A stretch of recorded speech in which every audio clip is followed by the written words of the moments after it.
And then I busted it on the way here. Yeah, but you can glue it back together again, I think, Yeah. you know, I think that's definitely Well, fixable. Another, and so we'll experiment with different ways of laying the fiber in, and I would think at this point we would sheet cast and just gently lay the fiber Yeah, in. it's a total experiment. And yeah, and you can alternate maybe strips of abaca and kozo, abaca and, well, yeah, don't go too far ahead of yourself now. You can alternate strips of the flax and the, however, that would need the shorter beaten time, and the best use for this would be the kind of mold, or the best way to get this effect would be a different mold making method, which was listed on your list to bring the open weave muslin. Okay, so for that you would lace the armature together, the pear wood armature together, so that it was very stable. And then very carefully you would lay this open weave material on the exterior of your armature, and painstakingly and slowly, and I know you can do this, very gently just running stitch with a loose thread the cloth all the way around onto your frame, onto your sticks, onto your armature, and then you've made this open vessel. This is a little, I mean, you'll probably have to make it a little more closed. Maybe the milkweed pot as it was gently beginning to open.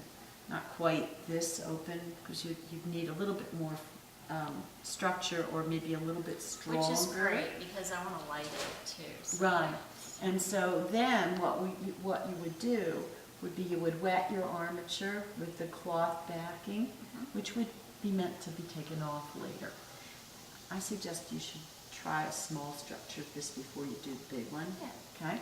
And then you dip it, or you pour the kozo, paper mulberry, into it, swish it around and pour it out, and then you dip it in again, and you very gradually build up very fine layers of the material in the armature. When it is all dry, then you very gently, carefully undo all your stitching and remove the muslin, the open weave muslin, and then all you have, what you have in its magnificence, is your skeleton framework with the kozo, and it actually encases. You wouldn't need, well, it's kind of what you did here, you know, but I imagine you had to lift that up and slide it under. This way it's the whole thing of pouring, and it holds it together. So your concept is perfect for that method of 3D work, and I would highly suggest, I'd really love for you to create that armature in a smaller scale. Yeah, definitely. And then try this, okay? And this is exciting already. This is really beautiful. So, and I don't know, Gorilla Glue, what's your, anybody a good, oh yeah, look at that. That would have been my best guess. There was something I was going to put Gorilla Glue on the list for, and then I went to the hardware store. I had some, and I used it once before. I used it in round myrtle.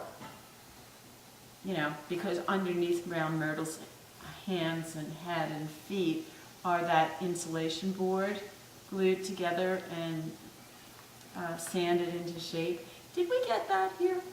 Was that part of our supplies? I think it was. It was on my list, but I don't see it. It says it was going to be available in the studio. Okay, I'll check with So, Melanie. I mean, we're not ready for it this week, probably we won't get to that, but earlier next week. I think Melanie said she'd swing by because she's going to Home Depot later. But again, that Gorilla Glue, when I read the label of the Gorilla Glue at the hardware store, I went to use mine that I hadn't used since round myrtle, and it was all dried up.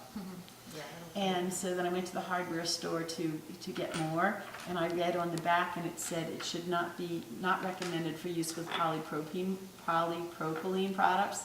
And I think insulation board is a polypropylene product. So I didn't, God bless you, I didn't buy it the second time. I got Elmer's heavy-duty version of it, and I didn't have time to try it before I came. I did want, oh I did, maybe I did try it before I came. No, I think I used Sobo. I don't remember. I might have tried it before I